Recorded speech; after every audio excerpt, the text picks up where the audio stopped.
This is the ORU Basketball Coaches Show, powered by Playfly. Hear from head coaches Corey Barnett and Sophie Anderson every week to get an inside scoop and perspective of Golden Eagle hoops.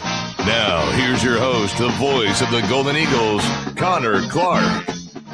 Welcome into another edition of the ORU Basketball Coaches Show here live from Walnose Chicken on 71st and Yale. Big thanks to them for having us out as always, as we're back for week number 6 of the ORU Basketball Coaches Show. Hard to believe that season's flying by like that right now. But Connor Clark joined by the head men's basketball coach Corey Barnett here in segment number 1. We'll catch up with head coach Sophie Anderson in a little bit. We're here until noon, so come check us out. Get out of the cold. It is gross. It is cloudy. It is freezing. And yes, it is.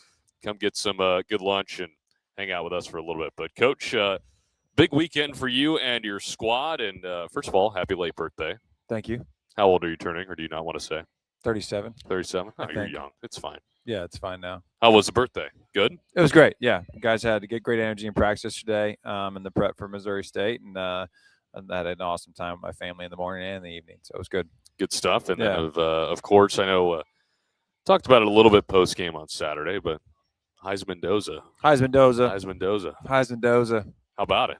I mean, I'm pretty fired up. It's got to be the first one in Indiana history, It's right? the first one in Indiana history, and he's been quoted to say he's going to leave the Heisman in Bloomington just because of how much it means to the community and the fans and the guys. And I've, a lot of friends that are the ones who have stuck through it. Ron Remack being one of the main ones, and it's just an incredible how many people loved IU football even through the thickest and the thinnest.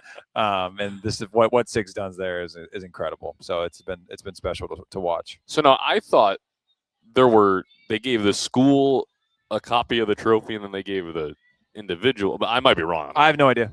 But I know most schools have them. So, good on Mendoza. The reason I have no idea, this is our first. Oh, well, that's also we're not like Oklahoma. What do they have? 8, 7? Yeah, I mean, well, I don't even know how many Nebraska has, and I still don't even know. Nebraska, I think, has 5, 4 or 5. Yeah. And Dominican Sue got snubbed. Don't at me. He did. Yeah, anyway, you're right. We'll move on from that. But yeah. Big weekend for the Hoosiers. Big weekend for your squad on the court as well. Got a big win against the Royals on Saturday night. And let's start there, and before we dive into tomorrow's matchup. But one of the answers that you gave me post game on Saturday, and I want to dive deeper into it. But you talked about dominating in segments. Yeah. And your team has gotten good at that, but they haven't been able to put together the 40 minutes of quote domination. What does that look like to you? And when it comes down to segments, which ones did you think your team did do that, and which ones did your team could improve on a little bit? Yeah, I mean, to answer your first part of the question, what it looks like, you have to have a certain edge to you and a certain nastiness and a certain attention to detail, and we just haven't quite broken through that wall yet. And I've been around a lot of teams. It takes time. Some teams don't figure it out till conference. Some teams figure it out in February. Some teams don't ever figure it out. So I do feel like it's coming for us. I love our guys. They fight like crazy. They bring the right attention to detail to practice and what they do in every single rep. And now it's about taking that next step and doing it for 40 minutes, regardless of what your competition is. Sometimes you get popped. We've done that before, right? Where we've gotten down big in games and found a way to come back. And sometimes we didn't find a way to come back. And then obviously versus Ecclesia, we've had 2 different games now where we popped a team early and whatever the stretch was, 15-2, 10-0. And then I think the human in you, you think this is gonna be easy. Like, oh, great, awesome. This is gonna be a fun night. We can just kind of do what we do. Basketball is hard. You have to work really hard for a great shot. You have to work really hard to get a stop, regardless of what level you're playing. And it's just having that commitment to doing that consistently all the time. You guys did get off to a really nice start, especially shooting-wise, and I think Jack Turner was a big part of that. Yeah. 3 from that corner. He finished 5 of 6 for the game. Yeah. And that was with him being on the bench for quite a while as well. But you talk about that start, getting out of the gate and just kind of being the aggressor. Yep. And clearly you guys were that on Saturday. Now the question is, well, how do you continue to be that moving forward? No doubt. No, I think a lot of it is just your attention to detail and the reps of it. And I think a lot of it will come from our leadership, whether that be Ofree or Connor or Ty. I mean, we have a lot of different guys who have stepped up in different moments to lead and use their voice. And I talked to all of them about it. Every single one of them is a leader in some type of way. And Tim did a great job. Johnson, he talked to our team recently and just talked about the way that you make winning inevitable is about having that mindset to where when I step in, I'm a leader in that gym. Whatever energy I am bringing is contagious one way or the other. And I think our guys, the more that they trust in that process and lean into that, and don't just bring not bad energy. It's not that. It's you have to bring elite energy every single day. You have to have that level of passion and urgency and love what you do. And this is the time where it should be unbelievable. Like I'm not quite an Izzo or Calipari guy where we're going to start just doing 2-a-days and living in the gym nonstop. Start wearing shoulder pads. Yeah, we ain't doing that right now. But this is a time where you don't have anything else. Like you have your mornings, you can get in your rhythm, you can get in. You don't have to go to class. Like right now, you are locked into how do I become the most elite player I can become, and put our team in a really good position. So, yeah, I know you said it in practice a few days ago about this is kind of the time where you see who steps up, who doesn't. Yeah. I know you guys had a week off before the Ecclesia game, but you guys got after it, especially on the practice court. Have you seen those guys be able to put in that extra work now that finals over? And I know, we talked about it last week that literally Connor Dow took a final the day of the Montana State game. Now you don't got to worry about that for nearly a month. How important and in what ways can guys be able to do that? Separate themselves. To me, it's your attention to being disciplined in terms of your daily schedule. And I'm not somebody who micromanages all 14 guys on our roster. I think a lot of those guys need to be able to figure out what is best for them, whether it's before practice, after practice. But that's not enough for me. Like if you get in 20 minutes before practice and stay 20 minutes after, like there has to be morning time. There's got to be nighttime. There's got to be a lot of reps. And man, we're in an unbelievable place where we have 5 GAs, and many of them former players, guys who've been around basketball for a long time, some of them older in age. Like those are guys that they don't have any hours restrictions. Like let's get in the gym, grab a coach. We don't have a ton on in terms of us not like the NCAA rule is we're allowed to be with them as much as we can during this break time. So we want more. The more we're in the gym, the more we love it. The more we lean into that work, the more that winning will come. And that's what it looks like. If it was hard, everybody would do it, right? It's the minimum is the maximum. So like we just got to figure out how to really lean into that on a daily basis. You talk about Ofri's leadership, and I know that's a reoccurring theme of this season and just kind of the player that he is. But I think a big thing that stuck out to me was leading up to the Ecclesia game, and you guys are doing your free throw drill at the end of practice, and it's not really going your way. There's a lot of running going on. Yes, he was definitely the most vocal out of the group. I mean, it was like down and back number 8, right? And he's like still chirping it, not in a bad way, but like keeping guys in it. Yeah. And how far does that go, especially in times of adversity when that's not even in a game and guys are dog tired and you still got to run a little bit more? Yeah, I mean, I would say he's got a different level of leadership in his DNA, and he keeps doing everything possible to figure out how does he pull that out of himself. And he's asking all the time, what does this team need, coach? And trying to gain a pulse for where we're at. And he does a really good job of having his own pulse about who he needs to check and how he needs to check them. And I think what's really hard for, especially, it's hard for a 37-year-old, but it's especially hard for a 21, 22-year-old. You have to coach different guys different ways. Some guys, you rip all 14 guys on a roster, 5 of them will be fine with it. 5 of them won't really listen, and then 5 of them will absolutely tank, right? So you have to figure out who your teammates are. Who can I get into in this way? What button do I need to push with this guy? And that takes a lot of emotional intelligence. It also takes time. And Ofri has put that time in. He takes a lot of ownership in how to get our guys to be the best they can be. And a lot of people will talk about the great ones and just how they made everybody around them better. That's a big part of it. Not just being great at basketball, but taking the attention to figure out how do I make sure Ty Harper's the best version of himself, Jack Turner's best version of himself, Cal Fern's best version of himself. And I think Ofri takes a lot of ownership in that, which I'm proud of. Well, let's move on to this road trip that you guys got coming up. You got Missouri State tomorrow night, and then you got TCU on Thursday night. So a couple big tests for your squad. And we look at this Missouri State team, and it's a team that, you did play last year. And I know, of course, you weren't a part of that game, but it was a close one at the Baby Center, 5-point game. And a chance to get, at least for the guys who returned in Chase Martin and Luke Ray, maybe a little bit quote-unquote revenge. I mean, there you go. You never want to put it that way, but I guess maybe you can. But you go on the road, and they just played a pretty decent Xavier team who's still trying to figure things out up in Cincinnati. But the thing that really stuck out to me was with this Missouri State team is, at least on paper, they seem like they're a little bit top-heavy. Correct me if I'm wrong on that. And they've struggled from 3 this year. How do you go about attacking that? Yeah, I mean, I think they've had to play a lot of different ways, just because of injuries. They're arguably their best player, their central point, and number 23 has been out the last two games at Tulsa and at Xavier. So you lose your best player and go play two tough road games at Tulsa and Xavier. With the way they battled, and especially the Xavier game, I think he found a different level of toughness than some of his guys in that game. I think 11 is a really, really hard cover. He's a pick and pop, and he's battled a lot of injuries. And I think he is a very, very talented individual who can really pass, can shoot it, even though his percentage isn't even close to as high as I think it should be. When he takes great shots, he's a really, really hard cover. So, and then they have a really good guard play. He's got from the number 1, the freshman, and number 13, number 0, that he's done a really good job putting together a roster that is like how he wants to play, tough and physical. And I've battled him before at Cal when he was the head coach there, and we were at UCLA. And he's obviously a Purdue guy, and I'm an Indiana guy, so I've followed his career pretty closely.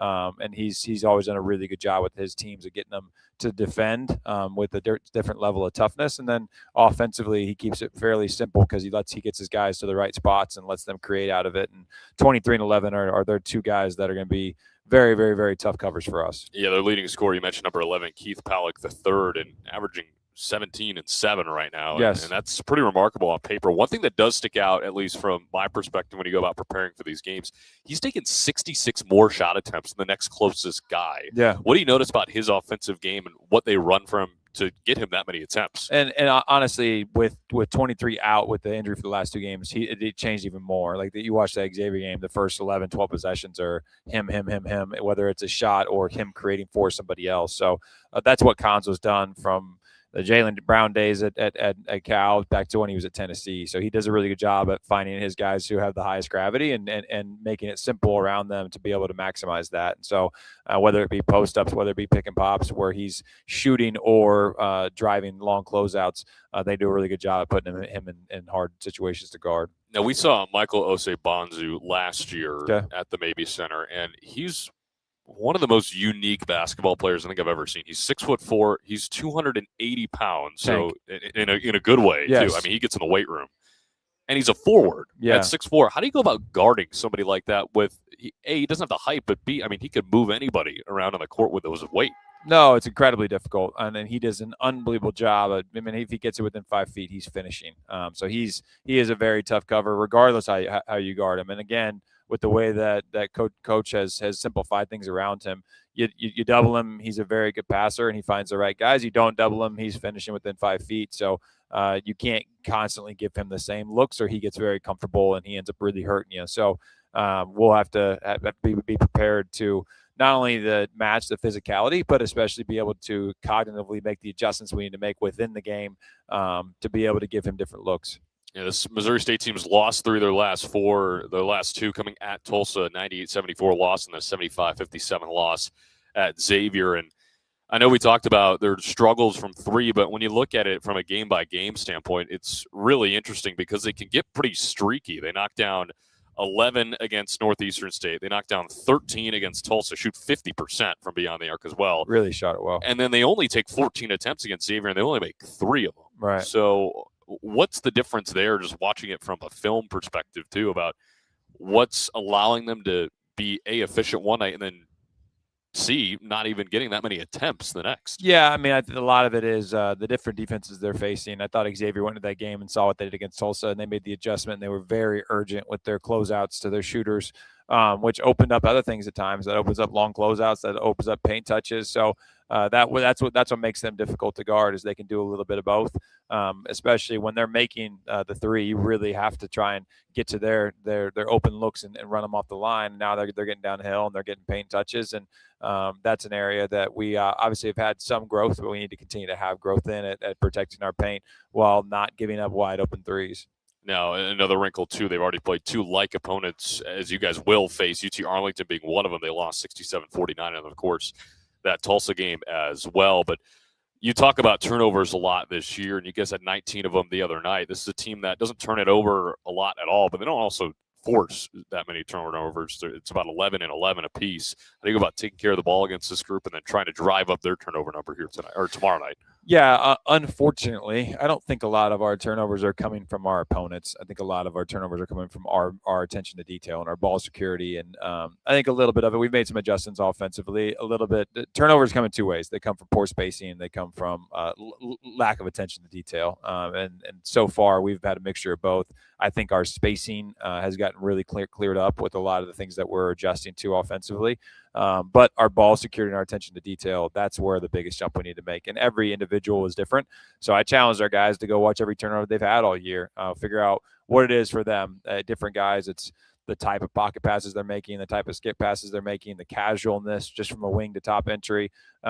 Different guys have different issues, and each one of them needs to make a different level of adjustment if we want to get to where we want to get to, because you're just not like there's not enough possessions. If you're going to be turning it over 17, 18 times a night, one, it murders your defense because now they're getting pick sixes and they're getting out in transition. But two, we're not getting enough shots on the rim, and that is by far one of our biggest goals, is to try and win the math game, which is offensive rebounding and turnovers is the biggest key. Now, you guys against Ecclesia obviously had the athletic advantage from top to bottom, and you guys get to the free throw line and shoot 40 free throws on Saturday. What did you see go into that? How were you guys able to get to the stripe so often?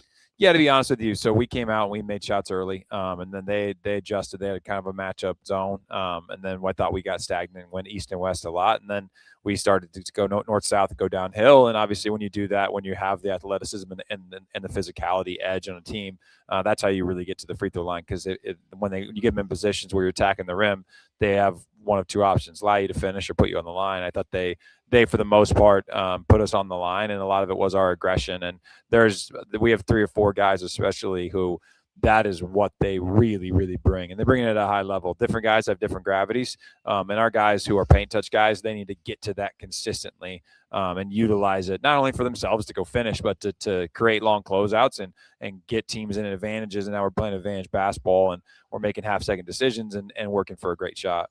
Yeah, we talk about the 3-point percentage for your group, and it's been, I think, a little bit more consistent as the year has gone on. And of course, Connor hits 4 of them, Jack hits 5 of them in that game. They hit 9 of the team's 10. So, and you guys didn't really need the 3 that often. And when you look at this Missouri State defense, they don't give up too many 3-point makes. Actually, the last 2 games are the only 2 games they've given up double-digit 3-point makes. What about their defense limits those clean opportunities for their opposition?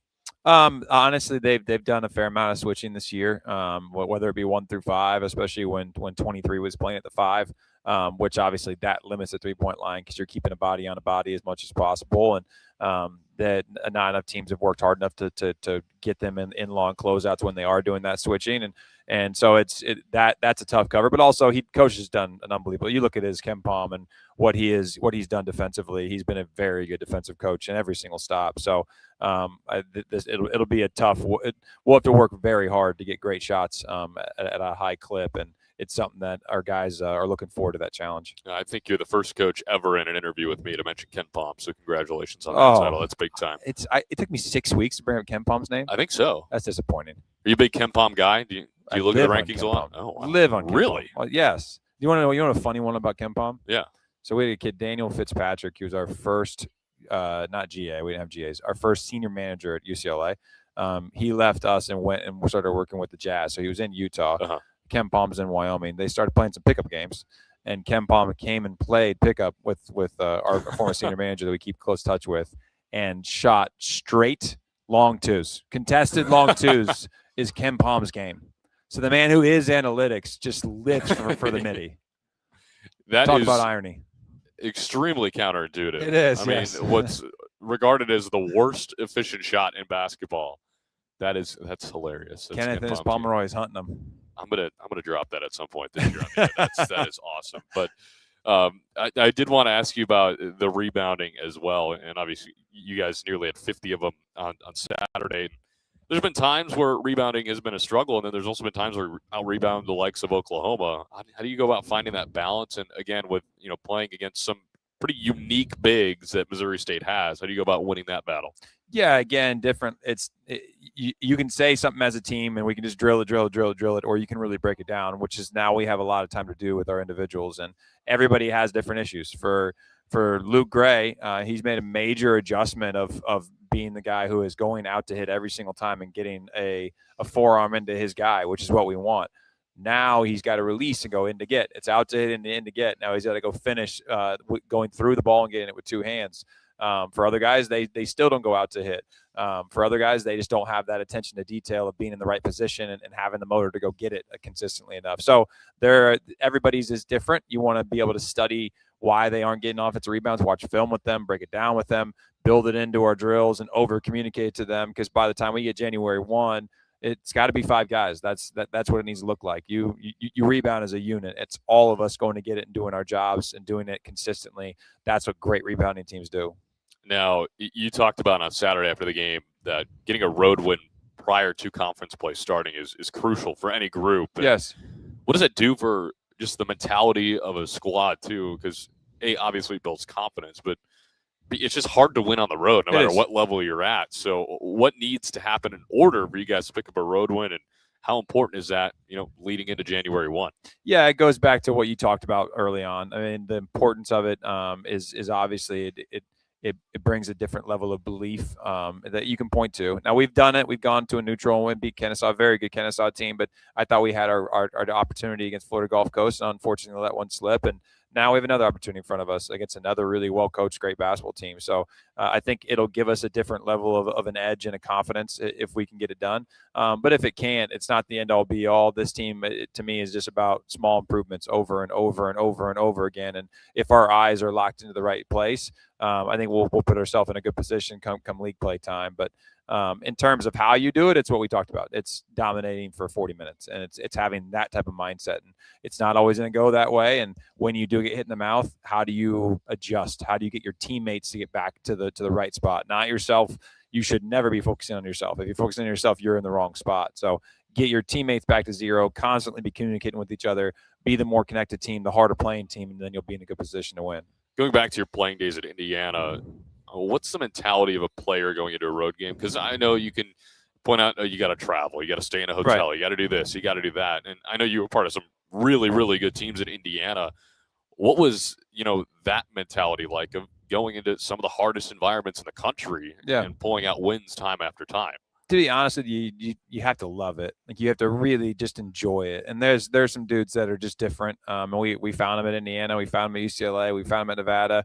And then obviously I think we have them in our locker room. There's just got to be something that flips, that you don't just go on the road to try and find a way to get a win. You go and you love it. You love the environment. You love the edge. You love it being somewhere different. You love going into somebody's house and having a different level of edge to you. So you have to have a different sort of mentality. It can't just be another game. You're going to give your best 40 minutes you possibly can, right? And doing it where someone else is comfortable and you have to make them uncomfortable. And there's a different level of competitor that it takes to be able to get over that hump. And we have them. We just need to figure out how to do it as a unit. I think something interesting, and I'll bring up Fred Hoiberg here because I just listened to a lot of what he has to say. Nebraska, sure. Of course, Nebraska, 11-0. Great win, whatever. By the way. Yes. Thank you. Yeah. Yeah, that was at Illinois. As if I did something to cause it, but that was big time. Shout out to Marcus Lawrence for that buzzer beater. But huge. So when my senior year there, they went 18-1 at home. They were undefeated at home in the Big Ten, but they couldn't win a road game to save their life. Okay. But there was a snippet of him saying he loves playing or on the road rather more than he likes playing at home. And I feel like that's kind of encapsulating of what you're talking about. Like, you gotta love the process of going on the road having that opportunity, not only to just win, but to do it in front of a different set of people and kind of show other people. It's like, hey, they can go other places and they can get the job done. Right. There's no doubt. And there's a different level of edge of loving silencing an opponent's crowd. Like, it's just, there's a different level of joy in that locker room. We need to do a better job across the board of celebrating winning, but celebrating winning on the road is like nothing else. And it's something that is a lot of fun, but it's very, very hard. And you have to have that mentality going in and going to a place where you have a very well-coached, great basketball team in Missouri State who's got awesome facilities. It'll be very tough for us to get over that hump, but I believe that our guys are up to the challenge and are excited for the opportunity. It is always fun going on the road.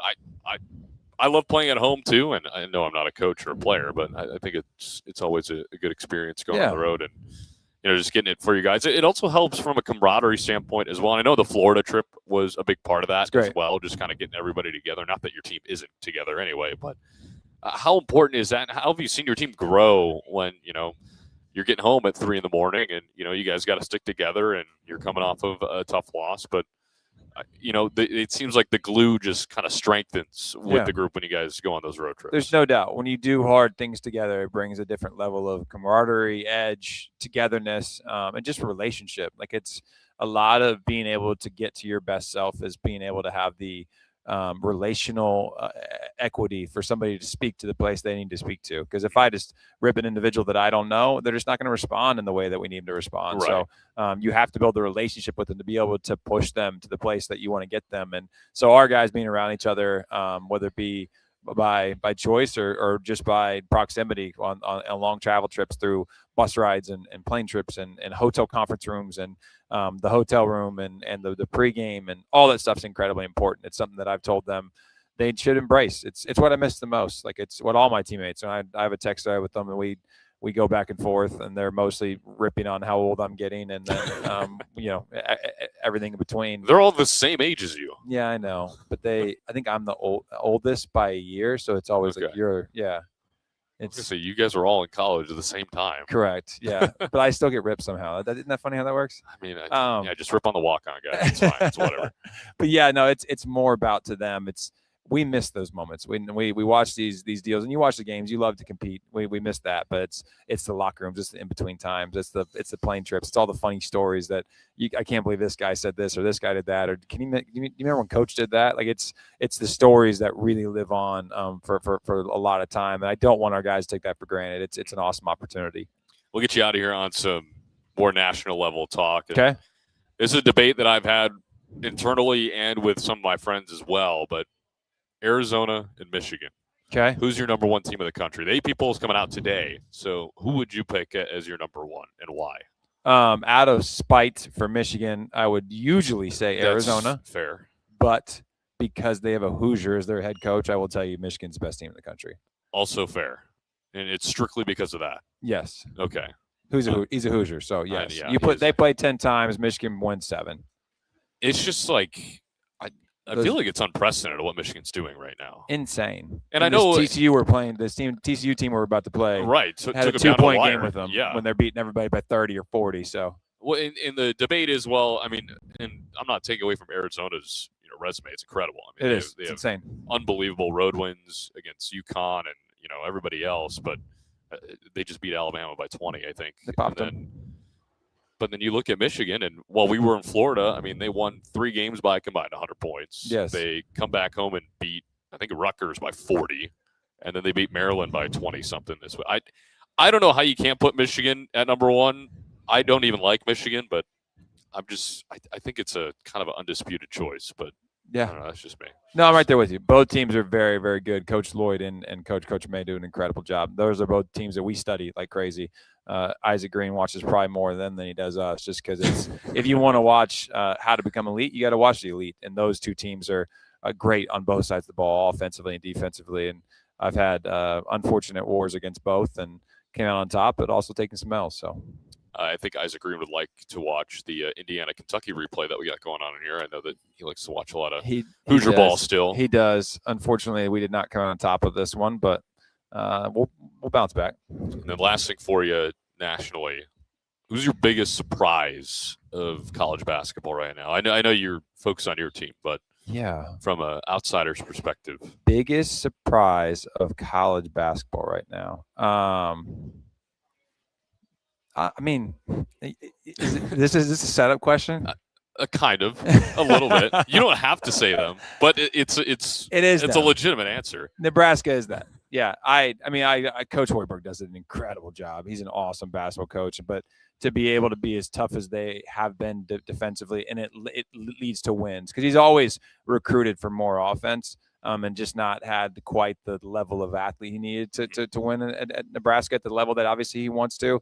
And this year, I think they've made that jump, and it's been fun to watch. They obviously are incredible offensively, but they bring a different level of toughness and discipline on the defensive end that I take that I watch and learn from, because he's a very, very good basketball coach. I never thought I would root for former Hawkeye harder than Bryce Sanford, because my goodness, that guy is a flamethrower. He's 26 awesome. in the first half. It was unbelievable. But I digress. But as always, Coach, I know you got practice coming up here in about 30 minutes, but I appreciate the time as always. Big road trip coming up for your squad, and let's bring home a couple of W's. Thanks, brother. Let's do it. So it'll be Missouri State tomorrow night. It'll be TCU on Thursday night. We'll have them both here for you on the ORU Sports Network. That said, Coach Corey Barnett, my name is Connor Clark. We'll have Sophie Anderson coming up next. Don't go anywhere. This is the ORU Sports Network and the ORU Basketball Coaches Show.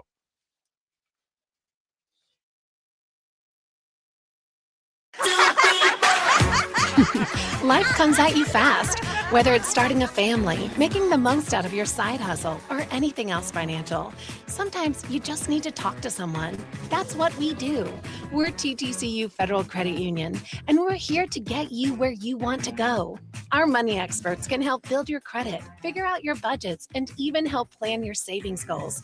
Together, we've got this. TTCU Federal Credit Union. Life is better in balance. When it comes to family dinner, Waldo's Chicken makes everyone happy. Kids love the hand-breaded tenders and creamy mac and cheese. Parents love the deal. Every Tuesday, kids eat free with the purchase of an adult entry. Whether you are craving sandwich, wings, or fresh salad, Waldo's has something for everyone.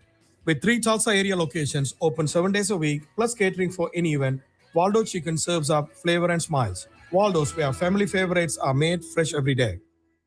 At Bill Knight Ford, we're proud to bring you the power of 4 with Bill Knight Ford of Tulsa, Stillwater, Bartlesville, and now our all-new location in Veneta. You have access to a wider selection of vehicles, more service options, and a dedicated team. Get the 2025 F-150 Super Crew for just $48,990 or the 2025 Explorer for just $43,660, both with 3.9% financing. Visit any of our 4 locations to experience the power of 4 for yourself or shop BillKnightAuto.com today. WAC from Ford Credit.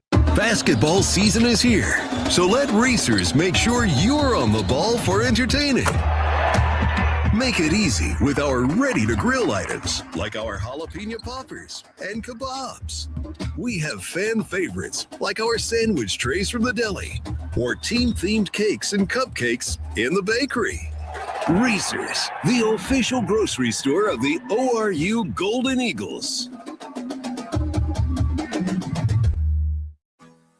At Grubbs Acura of Tulsa, we don't just sell cars, we stand behind them. That's why we offer a lifetime warranty on every new Acura and select pre-owned vehicles.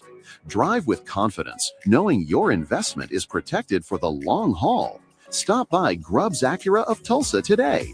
Luxury you can trust, backed for life.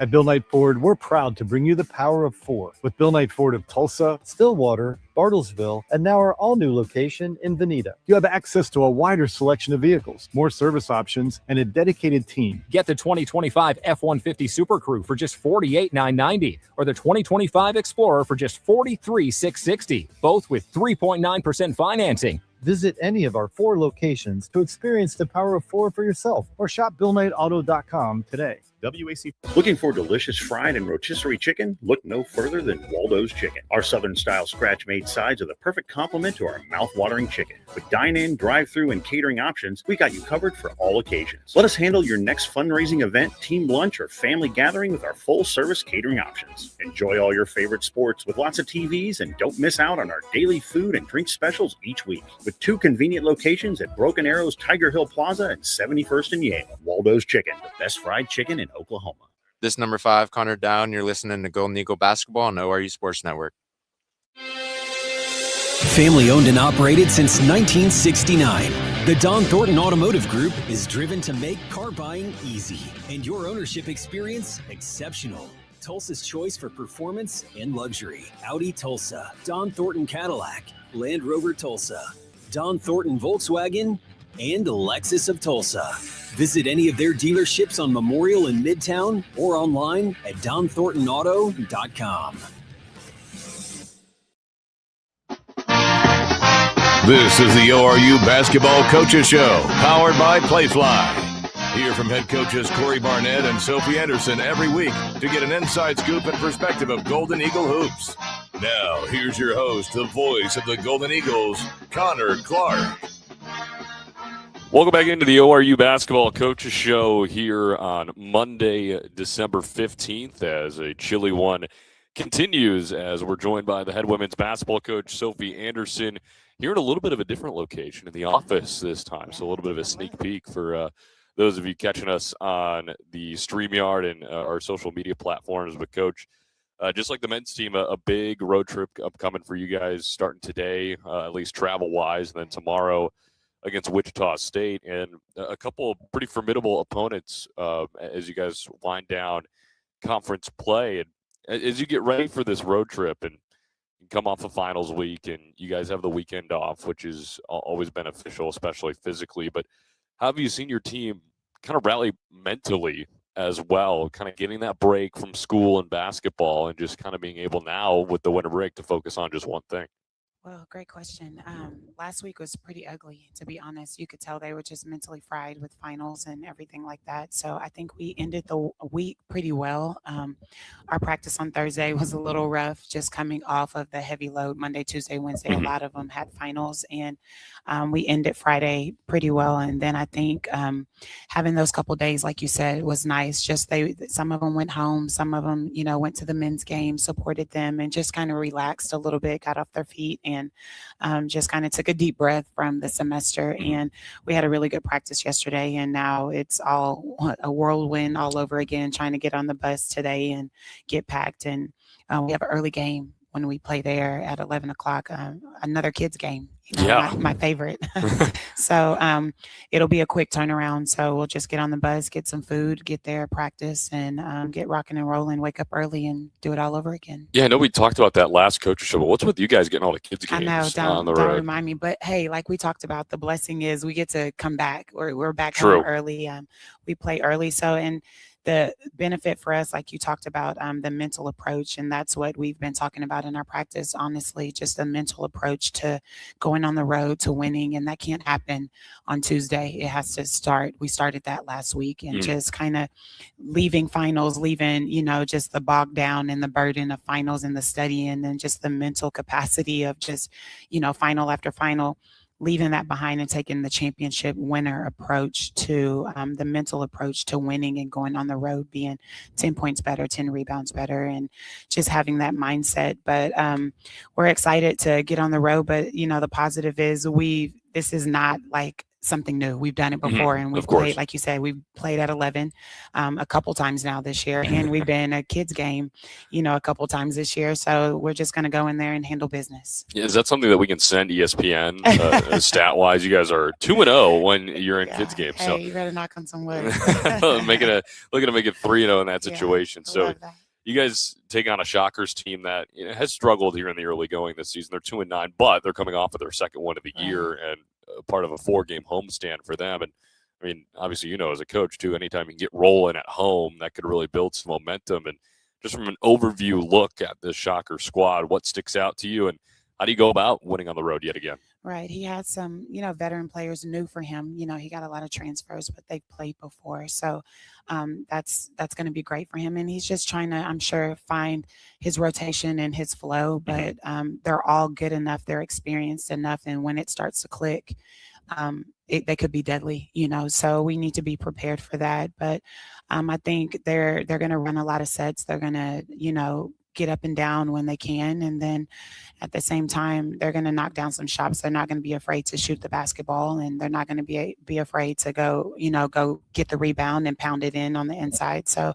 I just think once things start clicking for them, they could be deadly, and we got to do our job going on the road, making sure that we take care of business and do the little things, blocking out, making our free throws, making, little bunnies, we call them, short shots around the rim, and making big shots. You got to step up and make big shots, but we haven't played, and they just came off of a game 2 days ago, and we haven't played in over a week. So, I mean, that's a benefit for them as well. So we need to make sure that we're clicking, and that's something that we talked about in that mental approach. But this is going to be a good ball game.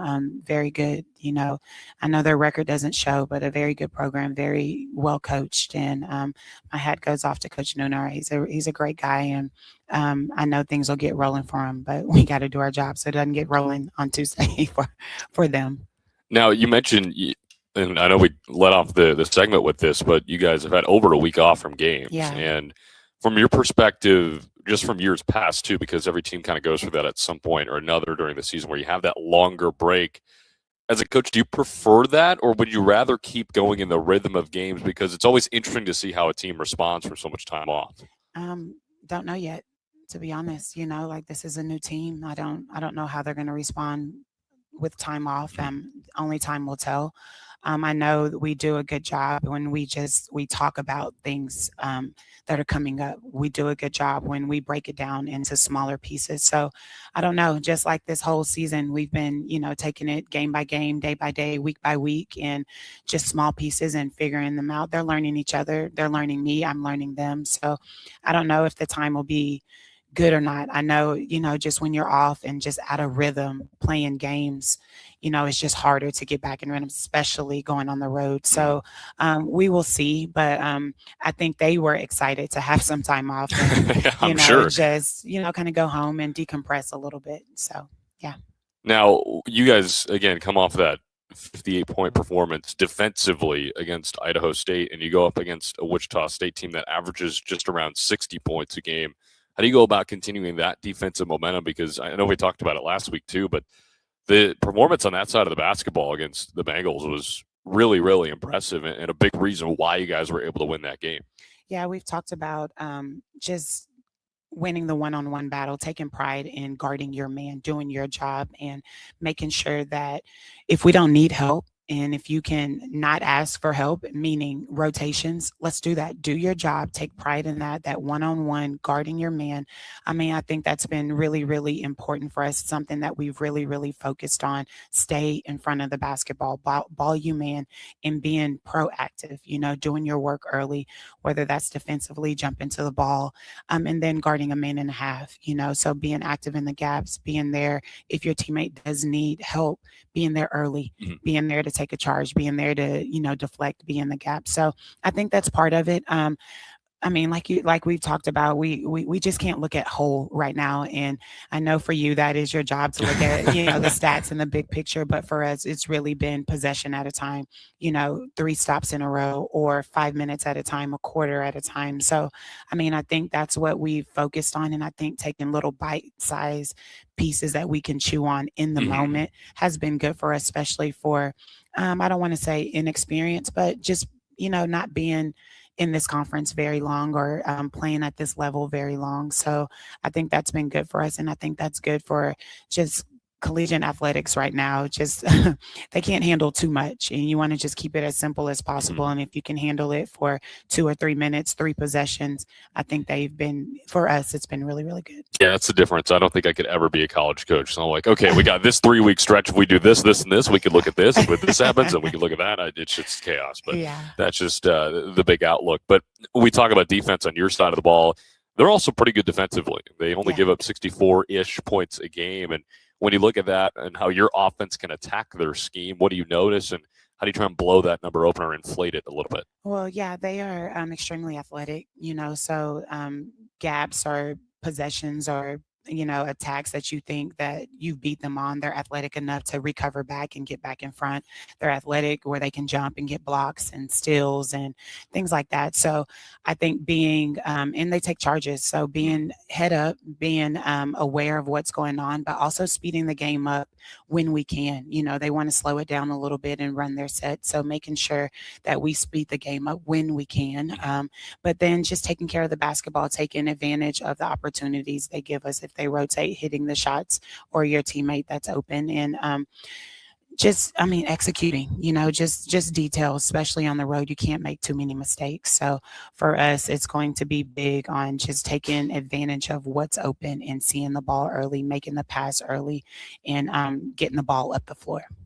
You mentioned that they take charges, and you guys took a couple in that win against Idaho State. And a play like that, and I know basketball fans can all agree on this, and I'm sure you will too, but it's such a momentum-changing play. Exactly. And when it goes against you, how do you go about kind of handling that and kind of weathering the storm, for lack of a better term? Because, again, I believe it was Presley took one down the stretch against Idaho State, and it just felt like all the momentum that was already on your side got doubled in that sense. Exactly. And it's just kind of grabbing a hold of each other in the moment. We've been really working on our point guards, just communicating, talking about 2 big points that we need to make. So when you have something like that, immediately huddle. You want to, kind of stop the bleeding, immediately switch the momentum back to a focus, and just say, hey, we know that they're doing that. We've seen it on film. We know. So maybe stopping maybe one dribble earlier, or maybe not dribble at all, a quick pass, or just, maybe you're throwing it into the post versus off the bounce, things like that. So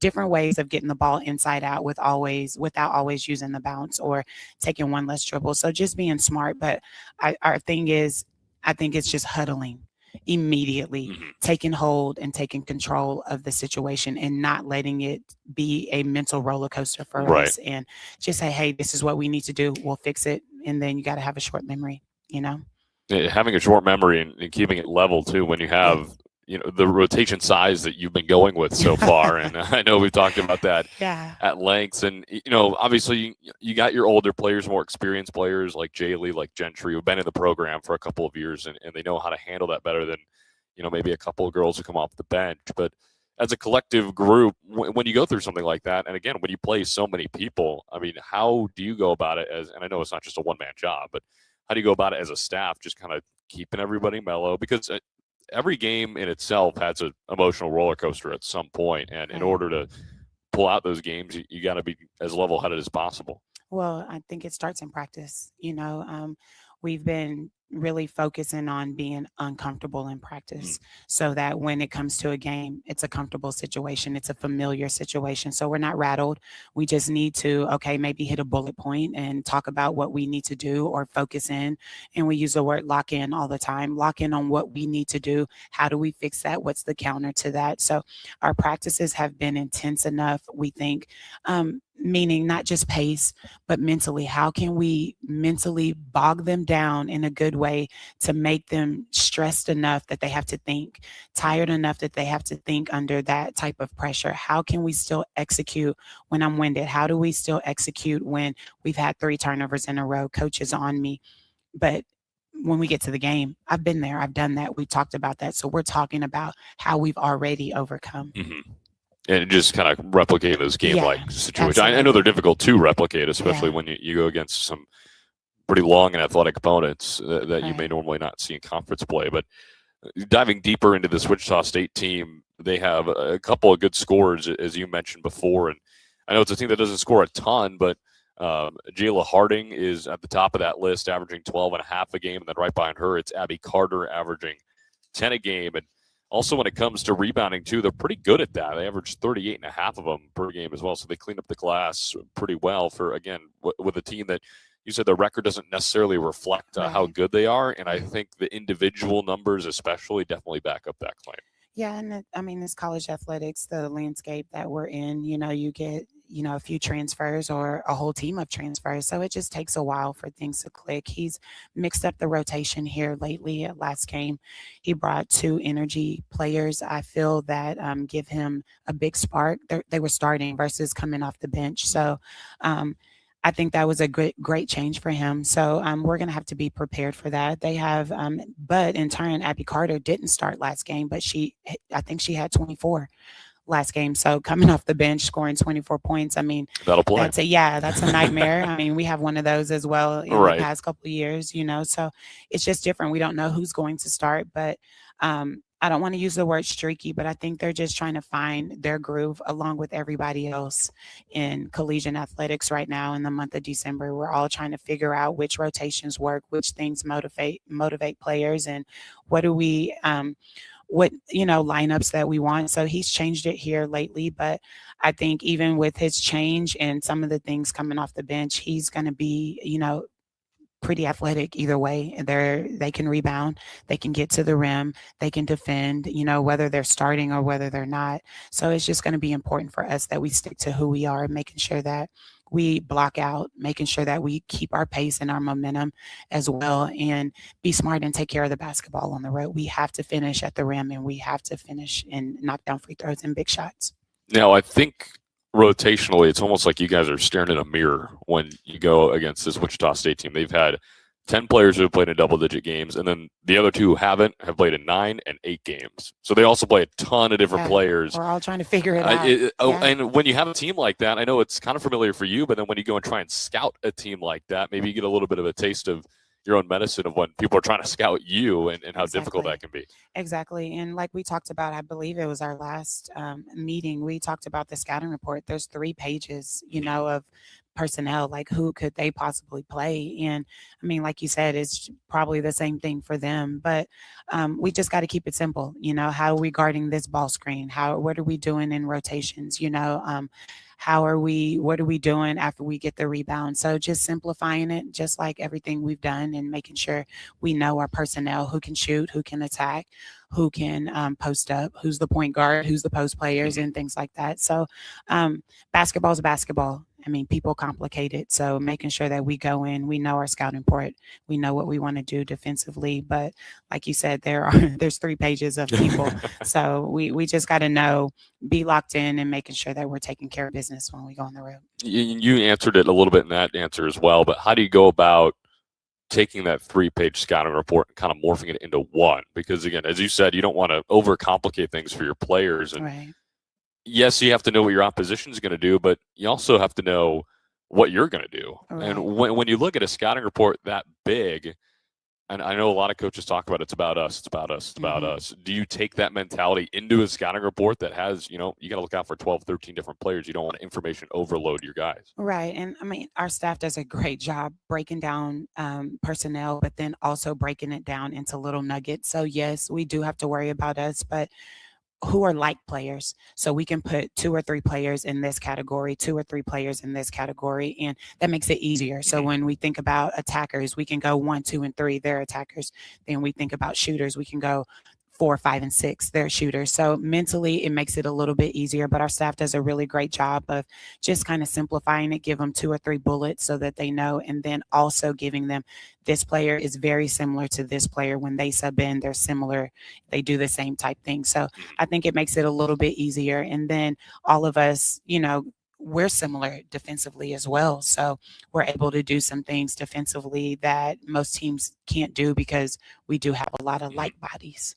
Now, I know that I keep referencing, at least in my opinion, the KU game kind of being a turning point for your squad. And now that, believe it or not, we're almost halfway through the season already, which is crazy. How have you seen this group gel together, not only on the floor, but off the floor? I know they've been together since June, but it just seems like with each and every single game, there's, I feel like the product is smoother, it's more efficient, and of course the defense is improving as well. But how have you seen that through your lens of just the progression through X amount of games so far? Well, the bus is getting louder. So that's good. Yeah, that's a great thing. When in July, they were just so quiet, and I don't think I have been on a team where it's been that quiet before, So I think it just takes time. I think they're, being around each other, being on the road helps, where you're in the, you're in the hotel with someone that you don't room with normally.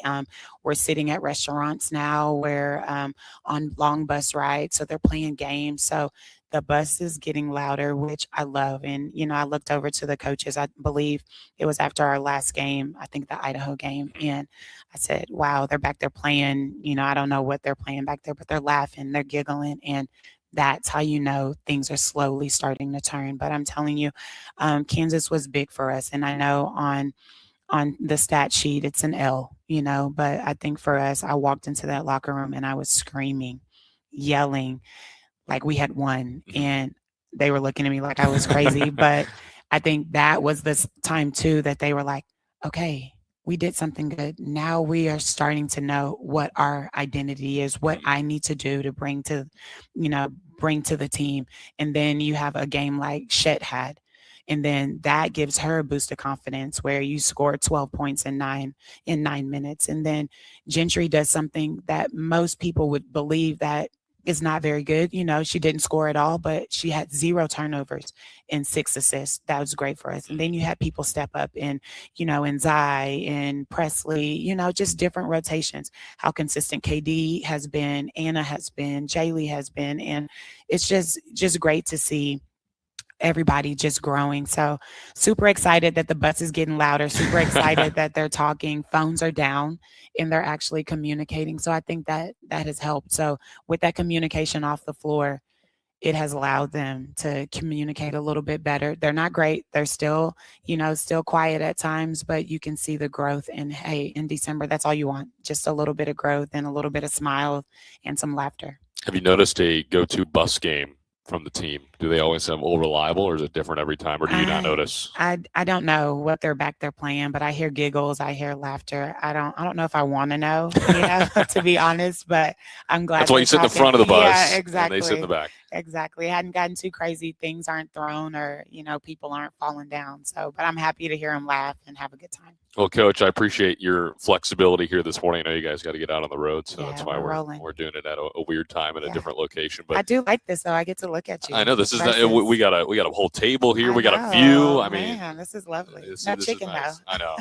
No lunch. No lunch. So that's the only bad part. But I appreciate it as always. Good luck on the road trip, and hopefully you guys come home with a couple of W's. All right. Well, thank you. I appreciate it. That's it, Coach Sophie Anderson. This has been the ORU Basketball Coaches Show. We'll catch up with you next week. Big thanks to both coaches for joining us here today. And big road trip for both teams. Both teams in action on Tuesday and Thursday, so be sure to check both of them out at their respective locations. They've got Wichita State and then North Texas on Thursday, and the men, as of course we said earlier, will be at Missouri State tomorrow.